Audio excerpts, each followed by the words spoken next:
Hey, Dr. Erin here at Focus TV Network in West Hollywood. And if you are anybody that desires love and connection, romance, or all the above, you don't want to miss this show today because we have April Beyer here, right here in the studio. Hi. Yay! We're so happy to have you here today. Thanks, Erin. Yeah, so I know you're an incredible matchmaker. I don't know the whole industry that much, but you get around as one of the best of the best. Great. So it's good. It's all good things out Thanks, there. thank you. In the hood, in the ethers. I love it. Thank you. So, wow, what a time in history to be a matchmaker with all the things in the news and so much turmoil around love and sex and Yes. everything. How are you receiving all this? It's been crazy at the office, hearing from the women and the men as well. People are scared, and people were fearful before all of this started happening. And now it's like people are kind of starting to get back into their shell again. And online dating is creating such white noise and chaos and self-doubt. So I have to deal with all of that at the exact same time. So in the traditional matchmaking model, you got to take people out of that function of that fear. Right? And it's almost like, because you're not dealing with millennials, you're dealing with probably midlife and upper. Like women and men in their 30s, 40s, 50s, and beyond. Yes. And so I would imagine that you're dealing with kind of old school, kind of traditional dating versus kind of the swipers out there, right? So Right. So, well, I watched, so much. I watched the arc of online dating happening in my 20-year career, and I saw a need, and I saw these problems, and I saw what was going on with people, and how these apps were really supposed to create more of a connection for people, and what it's done is actually disconnected people. So I launched a company called Level, and it's about bringing the ease of online dating to the privacy and the offline environment of personal matchmaking. right? I mean, the swiping thing is completely insane. I mean, and from what I hear, it's like they're trying to even get a date or a coffee or whatever, and people are so ADD all over the place, they can't even actually make a true connection, even just to come together for a coffee. Exactly, because there's so much product, right? And now that women are doing it too, women are becoming more visual, more superficial.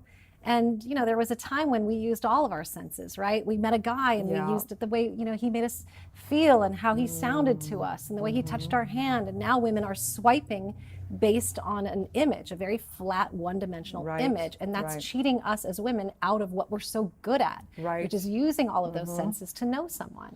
So I don't want to spend too much time on kind of the pitfalls of dating today, because I think everybody knows it. Yes. It's not like anything new. We know this. It's kind of insane out there. Everyone's a little bit lost. There's so many options, and yet people aren't really connecting.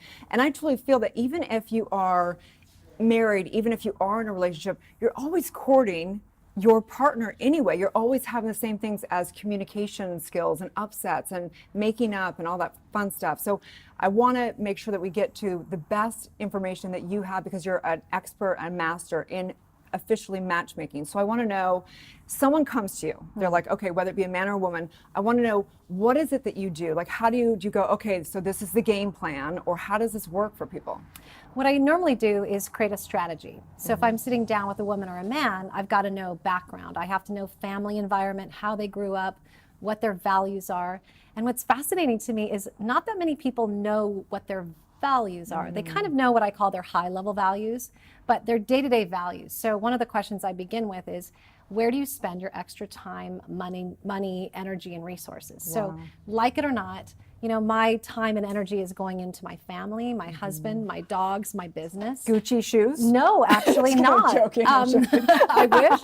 That's a great question, though, to know your values. And I do that, as teaching energy work and kind of how we use our minds for good. It's really like, where do you spend your time? Yeah. Where do you spend your money? It's really simple what you value. Exactly. Like we could say, well, I really value fitness, but if I had more time, I'd be doing it. Well, you're not doing it. So it's not a big ticket value item for you. So we begin there. We begin with family relationships, friendships, the kind of people you have around you.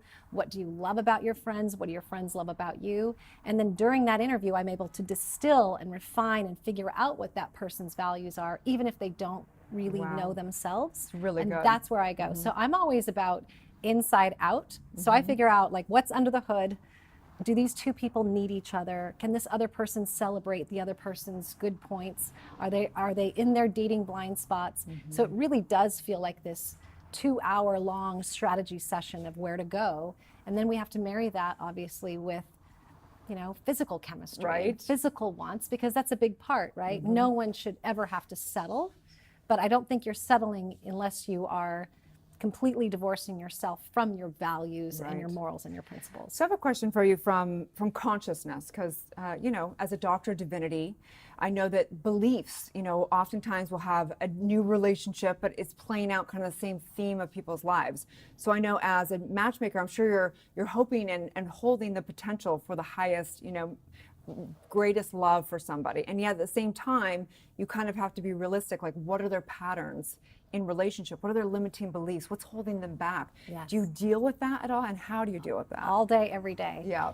Especially with men, because I've always worked directly with a male clientele. So for me to work with them, I have to become their friend. I have to become their confidant first. I'm very direct with them, and the kind of men we work with appreciate that. But I have to come in sort of through the back door first before I can really start accessing that and saying, look, this is your old way. We have a saying in my office, how's that working out for you? Right? I got that one, yeah. Okay. That's a good one. Fascinating that you're creating Yeah, that, yes. exactly. So I don't want people coming to me and sort of spitting out a needs and a wants list, because it's prefab, right? It's Yeah. based on those old patterns and those old beliefs, and they don't work anymore. They're broken. So we do have to kind of wipe the slate clean, still taking that information and building on it, Yeah. right? Because we have to. None of us can erase our past. Not all of us were dealt the great mother and father card or the good family card or great upbringing and beginnings, and that's okay. We can build on that, but at least we have to have some kind of awareness of what it is. And then it's my job, when there's that sore point, to make sure I don't match them with somebody that exposes that or pokes at it, that they can actually receive it and thrive in a relationship with somebody that has those patterns. You have to and be slowly really, get them over it. really advanced in your intuition and in your ability to just witness. I'm sure you just have become a master of human behavior. You can just smell it a mile away. I'm You sure can. if you have been interviewing so many people for a couple hours at a time, and then you watch their patterns out there, what a masterful, fun, and development of yourself as an expert in your arena. Well, you know this. I mean, when you've developed your instrument and it becomes so finely tuned, you feel things so fast. And it's hard because the matchmaking space, although it sounds so beautiful, and it is, has this very superficial tone and feel to it. Because oftentimes somebody will go to a matchmaker and suddenly you're thought of as a modeling agent. And that's Right. not what I'm about, right? Right. I'm trying to relationship hunt and solve problems and build out a future and de-risk someone's future so that they don't marry the wrong person. I love that. Because it's taxing, right? I know, It's taxing right? emotionally, financially, divorce is. So I have to think 10, 20, 30 years down the line when I'm matching people. Wow. Well, we have to take a break. But what I want to do when we come back, I want to actually, I know you probably don't like to make fun of your clients per se, but I want to know what are the do's and don'ts of first dates or courting. I want to know what you really give some recommendations and tips out there. Okay, so Sure. Stay tuned, you guys, as we dive into the master here. She's going to tell us the do's and don'ts. We really want to hear those. I want to hear those anyway. So stay tuned.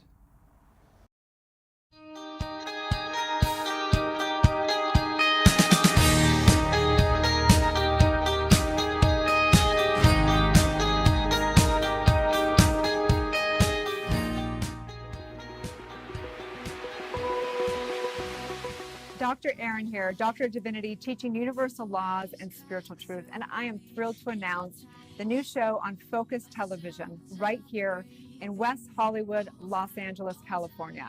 Join us weekly as I interview incredible people, celebrities to your next door neighbor, you name it, your girlfriend. We're going to dive into such topics as love and relationships, health and vitality, business and money, and creative expression. And I'm thrilled to just go on this awakening journey with you as we tap into meditation, visioning processes, intuition, and all the above. So stay tuned as we do this together.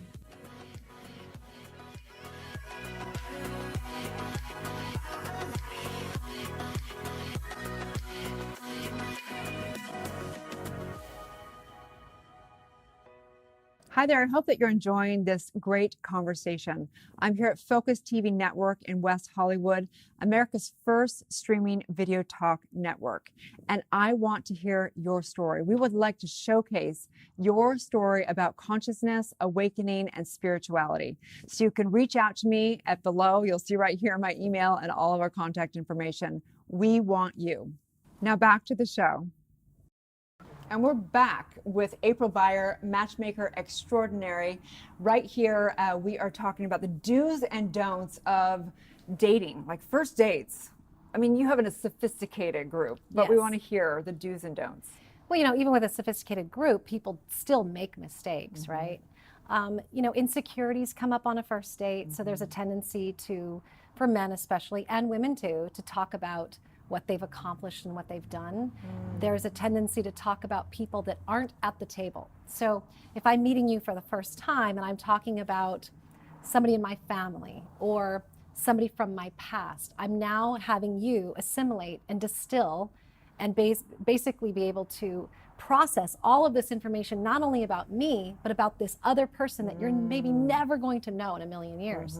So the biggest mistake is talking about events, people and places that have nothing to do with what is happening in that moment. I am so glad you say that. I mean, I love when someone tells a story, but when they tell stories, your eyes glaze over all the time, and you're like, this is the 10th story that I don't really care about. Yes. Like, it's entertaining, but I don't really care about this. I want to get to know you. You, right? Exactly. So for me, it's don't storytell, share. And there's a big, giant gap between those two.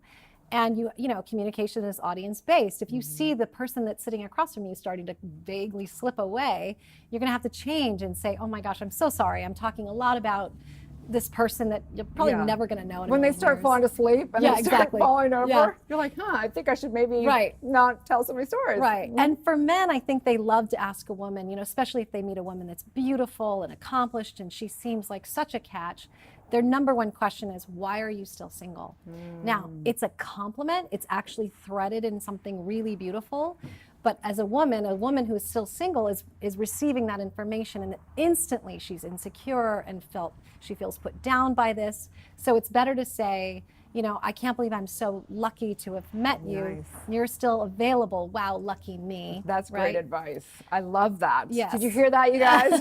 Don't ask why a woman is still single. Ask or say that you're so excited to just have that opportunity. That's great advice. I actually have never heard that one. I've heard a lot of do's and don'ts of dating. That's really fantastic. What else? And for women, let me think. For women, men are, and women are too, obviously. We're all busy, we're professionals and such. The world is spinning faster than ever before. When you go on a date with a man and he's already been at the office for 10, 12 hours usually, if you're going to sit across from him and ask him thinking questions or factual-based questions, that's exactly what you're going to get back. And there won't be that chord of emotional intimacy, which is what every great date needs. So what do you mean exactly? So if I'm like on a date and I'm like, so what do you think of the quantum physics of whatever versus? Yes, and what did you think of that restaurant in Paris? And boy, did you see the Dodger game the other night? It's nice, but it's facts. And what it does is it gives people this false illusion that they had a really great date because they had a lot of stuff to talk about. A great date isn't about how much content. It's about the depth of the content. So instead of asking a man what he thinks about something or anything that is fact-based, like how long have you had your office on such and such street, asking him feeling questions, right? Like if he's divorced, instead of saying what happened in your divorce, which is about facts, say, how are you feeling since? How's it been? How are the kids?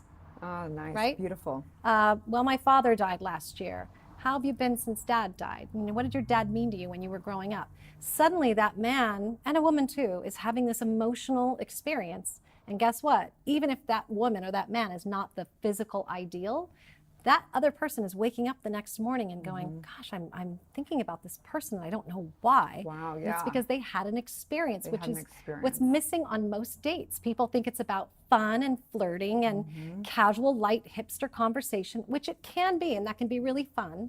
But you're forgettable in that way, and you're memorable when you can create an emotion. I love that. Speaking of which, supposedly 75% of our population is feeling lonely at some point in time during the week. So when people come to you, are they seeking companionship, or are they seeking, I would imagine they're not necessarily seeking families as much because they're a little bit older, or what is the primary reason people are coming to Oh, you? all of it. You know, I've created a lot of families. So I have young men coming to me wanting their first family. I have men coming to me post-divorce. Maybe they've been single out there for 5, 7, 10 years and they want a relationship again. Everybody wants to just jump straight from I'm lonesome and isolated to find me the love of my life. And there's a bridge, right? There's a connector in between there. So they don't come to me for companionship. They come to me for love and marriage. And even though I'm a matchmaker and a dating coach, I'm not exactly wedded to weddings.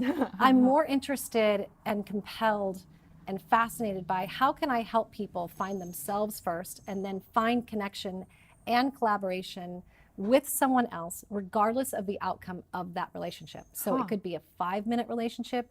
It could be a date that didn't go into romance, but a beautiful friendship was inspired from it. I'm actually not attached to the outcome. Interesting. So I don't want my clients to be either. It's a big fat mistake for people to do, whether they go to a matchmaker or they're dating online or they're meeting through friends. The reason why a date is disappointing is because you thought in your head that it was going to be the one, and it's not the way to go. So I couldn't agree I more. say come to me for companionship and the rest will follow. So like no projecting way into the future. Are you enjoying it? Does it work? And is it really enjoyable? How'd you feel? Yes, Instead of going completely. through your checklist of, yes, he or she was what I was looking for, check, check, check, no, off the book. You know, you would spend months trying to find a business partner, but in 45-minute to an hour-and-a-half date, you're suddenly saying, you know, she's not the one, he's not the one. Right. Give each other some time, let it Completely. grow. I Start agree. with a connection, start with a friendship. The love and the romance and the sexual chemistry, that will happen if it's destined, right? I agree. And so sometimes I don't know why I'm matching two people. It feels like somebody's like pulling at my skirt and saying, yes, April, get those two together. But I don't really know where that's going to go. I love that. I want like a reality show around your life. It's so My fascinating. life is a reality Right? show. Okay, so we have to take another break. But when we come back, what I want to know, because I think probably a lot of people want to know, is what is it? What are the qualities? What are the qualities that people like and don't like? Because I'm sure you get a lot of feedback, and I'm sure people out there dating and maybe are going, what is it? You know, what is it that people want? We don't even know anymore. So when we come back, I want to talk about what are the qualities people are really seeking beyond just looks and all those check marks we were just talking about. Okay, so stay tuned, you guys, as we get it from the expert. And we are back with our final segment with April Beyer. We're talking about the qualities. What are people seeking? What are they really, when they come back from those dates and they say, I like this or not so much? Like, what was it? What's the feedback? Well, what's interesting is when I was creating my new company with all the technology, I actually went through dozens and dozens and hundreds of profiles and what people had asked me for, what their deal breakers were, what their must-haves were. So there's definite things that stand out. The number one thing for men is nurturing, right? But that doesn't mean mommy. So the number one quality that all men are looking for on that first date is they sensed a nurturing quality in her. She was kind, she was compassionate. And not a lot of people think about the word compassion when they go out on a first date. We think of compassion when we think that there are people in need. We think compassion for our friends and our family or those who are suffering. But we don't think of compassion towards a person that is maybe going to be somebody that you're going to know for an hour and a half on a date, right? We don't know what that person had to handle or what they went through before that date. Something might have gone awry in their afternoon and you're just judging them and you're taking a snapshot of them in that moment, right? So compassion, nurturing, kindness, sweetness, the warmth. And when I say flirting, I mean more of the authentic kind of flirting. You know, when you're a nice woman and you're dressed beautifully and you feel great and you're kind and you throw a man a compliment, in his mind, that's flirting, right? You don't have to be overtly sexual to kind of send the signal. And for women, the few questions and the responses we get are, they don't want a man to talk about himself. They do want the man that is a listener, that inquires. They want a man who listens for the answer. They want somebody who is protective. When you poll like thousands of women over the years, as I have had, the number one feeling that women want to feel is safe. which goes back to what we were talking about earlier with for sure. everything that's going on right now in the news, right? We want to feel safe. So even if a man is not a woman's ideal type, if he can make her feel that sense of protection and that feeling of safety, maybe it was getting her an Uber, calling her to make sure she got home okay, having the waiter come over and give her more water, whatever that was, that did give her that feeling of safety, which makes her generally want to see him again. I agree. And I love I always use the distinction of with the first part, you're talking about how a woman wants a man to listen. I always think about someone being interesting and interested. And Right. it's like a nice game of whatever, tennis in the conversation. And it's a real fine line when you're, dating especially, right? Well, I mean, there's no time like the present, right? So if you're revealing and sharing and not storytelling, and you're minding the store and you're looking across at the person and realizing if you've lost them or not, there's nothing that you can say or ask that could hurt that date in any way. That's just fear. So people take their critic on their dates, and their critic is yammering at them all night long, right? But if you're thinking about yourself on Maybe a date, just how you ask it. They're like, it's where how did you you get that ask. dress? Exactly. There shouldn't be anything wrong with a man saying, you look beautiful, Right, yes. But we have to take the time to receive that compliment. Maybe it was hard for him to say that. Yes, it's not what we ask, it's how we ask it that matters the most. I mean, I don't think that there's any topic that's off limits. Yep. And I think what's fascinating also is that I think a lot of men really want relationship. I think there's a myth that women think, oh, men don't want, they want to play, and I'm thinking, have you opened your eyes? I'm seeing like most men I know want relationship. There's some that don't, but majority of them want relationships. So I Yes, think they it's do. so beautiful. This is why I work for men. I mean, men are so easy to figure out. My mom used to say, never be intimidated by a man or fear a man, because men are just little boys taller. You have a son, right? Yeah. So, I heard that growing up. And when I meet with my clients and I sit in their living rooms and we do fireside chats or sitting on their balcony, the romance in them is palpable. These men they're very emotional when they're relationship ready and they can't find it. They're just as frustrated as women are. I mean, heck, I wouldn't have a business if men weren't interested in romance, right? And I think women think that they have the market cornered on love, but men actually fall in love faster than we do. Oh, I love that so much. I'm So gonna they're cry out there. right now. It's so sweet.